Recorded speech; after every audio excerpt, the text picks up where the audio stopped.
Join ForumIAS Academy, trusted by hundreds of toppers, including IAS Rank 1 Shruti Sharma.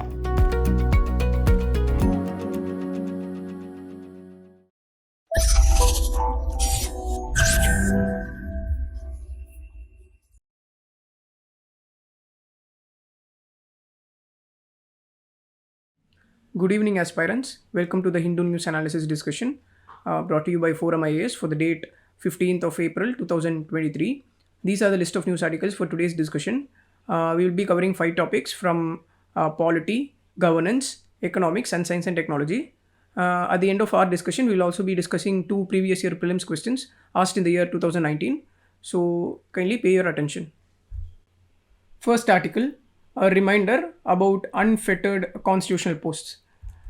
This news article talks about independent appointments for the constitutional post. Initially, it highlights the comments made by the Supreme Court. In the Sena vs. Sena case, the Supreme Court had expressed serious concerns about the role of governor in the state government. In our previous videos, we have discussed matters regarding the governor and how the governors are accused by the chief ministers of several state government for causing delay in passing state bills.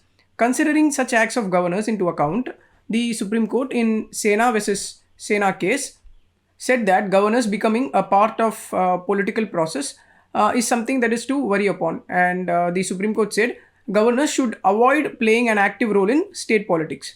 Then last month also, the Supreme Court bench, which was headed by Justice K.M. Joseph, ruled that there should be a committee to recommend persons to be appointed as Chief Election Commissioner and Election Commissioners.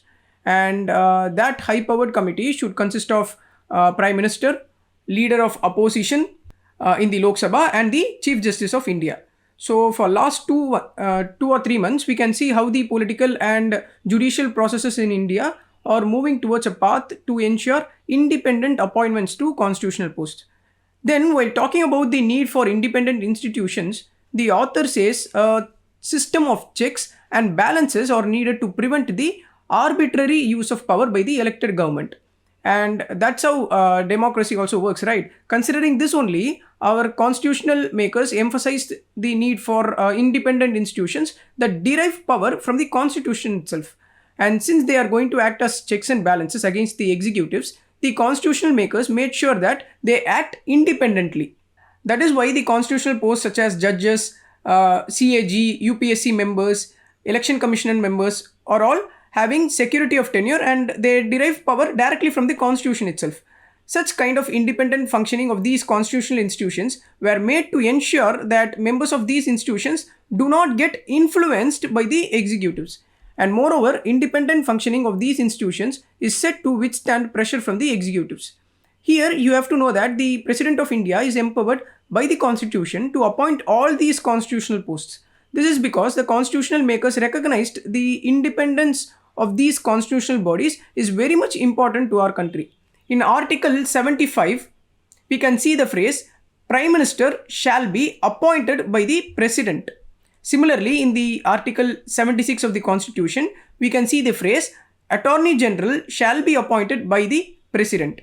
Similar phrase can be seen from the appointment of Finance Commission members, Public Service Commission members, and in appointing the Special Officer for Linguistic Minorities. But if we take the appointments to Chief Election Commissioner and Election Commissioners, the Constitution in the Article 324 mentions that President will appoint the Chief Election Commissioner and Election Commissioners subject to any law that is made on behalf by the Parliament. So here the law made by the Parliament will act as a guide to President for the appointment of Chief Election Commissioner and Election Commissioners.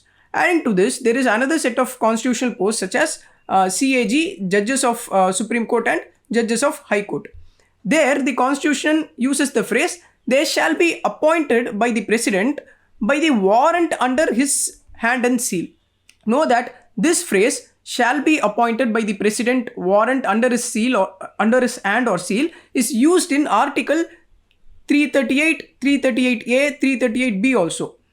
These 3 articles, that is the Article 338, authorizes the President for appointing the chairperson and members of National Commissions for SC, 338A deals with National Commission for STs. Similarly, the Article 338B deals with the appointment of chairperson and members of National Commission for OBCs. Here, the phrase by warrant under his seal and hand signifies that the president is the final authority in these cases, and there would be the president's signature on the appointment letter. Whereas in other cases of appointments, although the president is the appointing authority, it is not necessary that he is the president is the final appointing authority. There, the president might delegate his function to some other authority also. That is what the difference between the two phrases we discuss now. Through these many articles, we can infer that the Constitution has mandated the president in appointing the members of constitutional posts. But we can't be sure of saying that there is no other executive influence in appointments of these constitutional posts. That is because the president themselves are said to act as per the aid and advice of Prime Minister and Council of Ministers, right? That is what the author is mentioning here. Here, he refers to the N. Gopalswamy and others versus the Union of India case to say that president themselves act on the aid and advice of the Council of Ministers headed by the Prime Minister. So, in case of appointment to those constitutional posts, which are said to act as checks and balances to the executives, how can we expect the president will act independently? In other words, we can say right now that there is a high amount of influence of Prime Minister and Council of Ministers in the appointment of constitutional posts. And the author here says that interpretations made in the N. Gopalaswamy case is not in line with the thinking which prevailed during the relevant Constitutional Assembly debates. Because in the Constitutional Assembly debates, the constitutional makers were much concerned about the independent functioning of these constitutional posts. And they do not want executives to either directly or indirectly influence the appointments. To substantiate his points, the author cites the discussions that are made in Constitutional Assembly. For example, in the draft constitution, the article for appointment of the CAG, which is dealt in Article 124, had provided that there shall be an Auditor General who shall be appointed by the President. But after the discussions, the members of Constituent Assembly moved an amendment to add the phrase by warrant under his hand and seal. At present, we can see from the Article 148 that the CAG is appointed by the President by warrant under his hand and seal. This amendment made in the Constitution Assembly shows how much concerned our constitutional makers were. And moreover, for ensuring independent appointments by the President, the Constitution provides certain eligibility criteria also. Only if the eligibility criteria is fulfilled, then the President can appoint those eligible person to the constitutional posts. Then finally, the author provides certain suggestions for appointment of CAG. The author suggests that a committee has to be formed, and he adds to say that this committee shall consist of Speaker of Lok Sabha, Chief Justice of India, and the Chairman of Public Accounts Committee. This committee then can recommend a panel of 3 members, taking their previous track record and credibility into account. Then finally, after getting the panel of names from the committee, the President can appoint a person as CAG. So by this way, the author thinks Controller and Auditor General gets special status to distinguish them from other constitutional positions. This is what the author is trying to say. So he emphasizes on the independent nature of appointments to constitutional posts. So with this, let us close this article. Second topic, the fact check is that Indians will have little choice. The Ministry of Electronics and Information Technology notified the Information Technology Amendment Rules of 2023. It is an amendment to the IT Rules of 2021.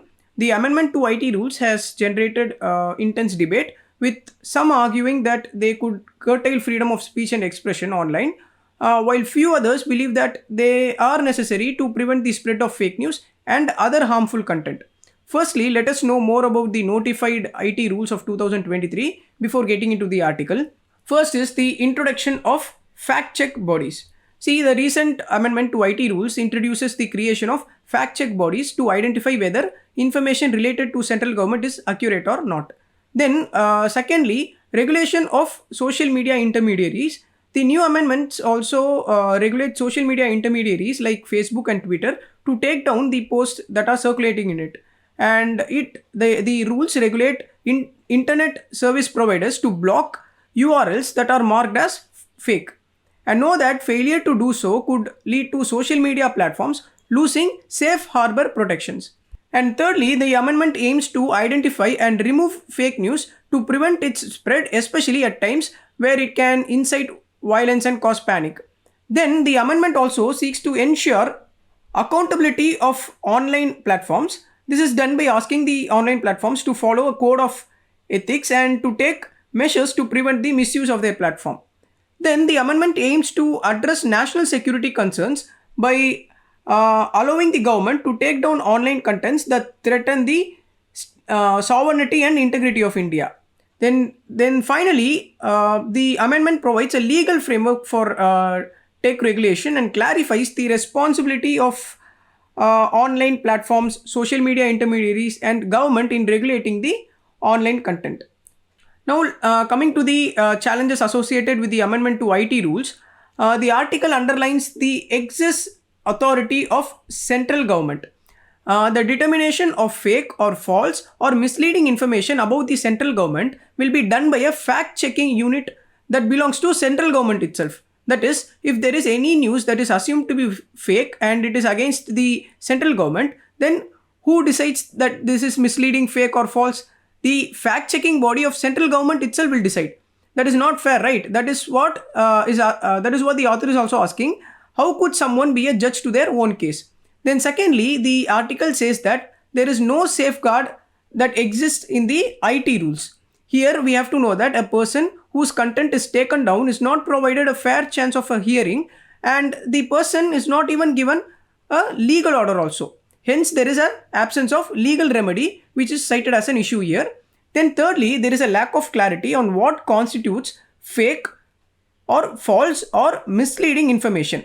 The amendment does not provide a clear definition of what type of information will be taken as fake or false or misleading. This lack of clarity creates ambiguity and can lead to arbitrary censorship by the government.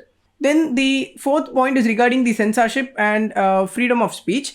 The fact-checking unit of the central government has been given unprecedented power to censor any content that they deem to be fake or false or misleading. So this could potentially infringe upon the freedom of speech and expression of citizens. Fifth point is the lack of detail on fact-checking body. See, the amendment does not mention about the composition of the fact-checking body, and there is no information about the finance for the regulatory body. So this may make the fact-check body to be subservient to the executives, and they may act according to the desires of the executives. We know this is not how democracy works. In the R. Rajagopal vs. State of Tamil Nadu case, Supreme Court clearly tells us that constant vigilance by the press and media over the government is very much essential for good governance. Then the final point is the lack of transparency and accountability. See, the proposed amendments do not provide any criteria or guidelines for the government to declare any information as fake or false. So it will lead to potential misuse of power. And moreover, the lack of due process, notice and hearing for the originators and creators of information may lead to arbitrary takedown and lack of accountability. So these are the issues which are mentioned in the article. So from this discussion, we saw about the IT rules, the features of the IT rules, and also challenges and issues surrounding it. So that is all about the article. Now let us move to the next article. Third topic, optical relief. The article mentions the decline in the inflation rate. It reports that the inflation faced by the consumers has moderated, and it is now within the tolerance level of inflation, that is within 4 plus or minus 2. We don't need to memorize the percentage of inflation mentioned in the article, but you have to know that inflation, which escalated after the Russia-Ukraine conflict, has come down now. That is enough. From prelims point of view, let us know about the inflation concept. See, inflation refers to sustained or continuous rise in the general price level of goods and services in an economy over a period of time. Here we must understand that inflation is rise in prices of basket of goods and services, and know that if the prices of only one good has gone up, for example, only there is a price rise of one product, it does not constitute inflation. Now let us know about the effects of inflation. The question one can ask is, why do someone care about inflation? What difference does it make if the average level of prices changes? Here we will discuss the effect of inflation on the value of money, lenders and borrowers, then the effect of inflation on individuals. First is effect of inflation on value of money. We saw, right, inflation decreases the value of money over time. So money loses value when its purchasing power falls. Since inflation is a rise in the level of prices, the amount of goods and services one can buy for a given amount of money falls with inflation. As inflation leads to decline in the value of money over a period of time, it erodes the purchasing power of money. For example, let us suppose a person has rupees 100 in the year 2019 and the price of apple in that year is rupees 10 per apple. So he or she can buy 10 apples in the year 2019. Now due to inflation, the price of apple in 2020 rises to rupees 20 per apple. Thus, a person in the year 2020 can only buy 5 apples using the same money, rupees 100. Thus, the purchasing power of money has declined in 2020 over the year 2019. Thus, we can say the money has lost its value because of inflation. Now, the effect of inflation on lenders and borrowers. See, inflation is bad for lender while it is good for borrower, because inflation helps borrowers and hurts lenders. That is, inflation redistributes wealth from creditors to lenders. See, lenders suffers due to inflation. It is because the money they get paid back has less purchasing power than the money they loaned out. Let us understand this by an example. Suppose a lender A lends rupees 100 to borrower B at 10% interest rate in the year 2019. Remember, A is a lender, B is a borrower. The prevailing price of orange is rupees 10 in the year 2019. So at that moment, the borrower with that 100 rupees money will be able to buy 10 oranges. Now in the year 2020, consider prices of an orange is rupees 15 due to inflation. And in the same year 2020, the borrower B gives money back to A, that is rupees 110 is given to the lender back with the interest 10%. Now at this moment, the lender A, although has rupees 110 now, he can buy around 7 oranges only, because the cost of orange has gone up in the year 2020. However, if the lender has bought those oranges earlier in the year 2019, then the lender A would have had the capacity to buy 10 oranges. But in the year 2020, because of inflation, lender A was able to buy only 7 oranges, which is a loss to him. Thus, money which was paid back to the lender A has less purchasing power than the money loaned out by him in the year 2019. Thus, lender A suffers due to inflation. And know that the borrower benefits out of inflation. This is because inflation reduces the value of money and the interest rate that a borrower pays is effectively lower because of inflation. Third is the effect of inflation on individuals. See, inflation erodes the value of money, right? So it will hurt the people with fixed income. People on fixed salaries, fixed pensions will be negatively impacted by the inflation, as they will be able to buy lesser. However, businessmen and entrepreneurs may benefit from inflation as the price of final product rises. So this is all about the inflation from prelims angle. Now let us end the topic here and move to the next topic. Fourth news article, Nisar Satellite to map Himalayas seismic zones. This article is about Nisar Satellite. Recently, the director of ISRO, National Remote Sensing Center, said Nisar Satellite is expected to cost around $900 million, and added that the satellite will be able to provide deformation map, which we will be discussing in the later part. So first, let us know about the Nisar Satellite. See, Nisar is a joint Earth observing mission between NASA and ISRO. This satellite will be able to detect the Earth's surface movement as small as 0.4 inches over an area. It will be a 3-year mission, and it will scan the globe including Earth's land, ice sheets and sea ice every 12 days during its mission. The name Nisar is a short for NASA ISRO SAR. SAR here means synthetic aperture radar. The synthetic aperture radar refers to a technique for producing high resolution images. Because of the precision, the radar can penetrate clouds and darkness. It means it can collect data day and night in any weather condition. Know that the satellite will be launched in the year 2024 from the Satish Dhawan Space Center in Sriharikota, and it will be launched into a sun synchronous orbit. Now, coming to the objectives of the mission, the primary goal of the mission includes tracking subtle changes in the Earth's surface, then spotting warning signs of imminent volcanic eruptions, then helping to monitor groundwater supplies. Then the fourth point in the objective is that the Nisar satellite helps in tracking the rate at which ice sheets are melting. Then fifthly, using the L band and S band, the satellite provides images of seismically active Himalayan region every 12 days and helps create a deformation map out of it. We know right deformation is happening around Himalayas because of the convergence of Indo-Australian and Eurasian plate. So using this satellite, we can map the deformation happening around the Himalayan regions because of the compressive force. The geoscience community can use this data to determine how strains are building up in various parts of Himalayas. Using this data on strains, we can identify regions that have the potential to generate earthquakes of magnitude above 8. And now let us see the contributions of NASA and ISRO individually. See, the partnership agreement for this mission was signed in the year 2014, and according to the agreement, NASA will provide radars for the satellite, high rate communication subsystem for science data. Then NASA will also provide GPS receivers and payload data subsystems. On the other hand, ISRO will provide the spacecraft bus, the second type of radar, that is the S-band radar, the launch vehicle and associated launch services. The significance of this mission is that the images from the satellite will allow the scientists to track changes in cropland, hazard sites, and it will also help to monitor crises such as volcanic eruptions as discussed before.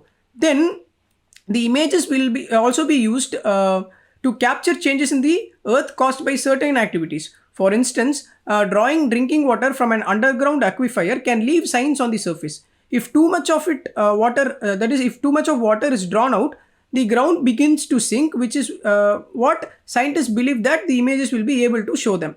So that is all about the article.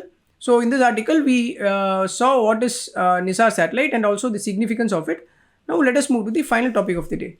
Final topic: India's Forex reserves rise $6.3 billion to $584.75 billion. The article mentions the increase of India's Forex reserves. As per the data from RBI, India's Forex reserves at present is about $584.755 billion. This is not the highest one. In October of the year 2021 itself, reserves reach an all-time high of $645 billion. So in this context, let us discuss about the Forex reserves from prelims point of view. Foreign exchange reserves. These are assets that are denominated in foreign currency that are held on reserve by the central bank. In our case, RBI holds the Forex reserves.